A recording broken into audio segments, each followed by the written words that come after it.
Did you know that body language experts can spot secret crushes years before celebrities admit they're dating? Let's decode the hidden romantic signals from early Spider-Man interviews that fans completely missed. Watch this moment closely. See how she leans in when he talks. That's called mirroring. Our bodies naturally copy people we're attracted to. And look at his feet. They're pointing directly at her and not the interviewer. Here's the biggest tell. When someone makes a joke, we look at the person we want to share the moment with most. Every single time there's laughter, their eyes find each other first, then the crowd. Body language expert Dr. Sarachin says, this eye contact pattern is one of the strongest indicators of romantic interest. The average duration of their glances, 4 seconds longer than normal friendship looks. But the most revealing moment?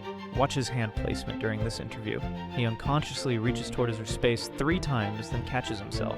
That's subconscious desire to create physical connection. These micro signals were screaming attraction months before their first public appearance together.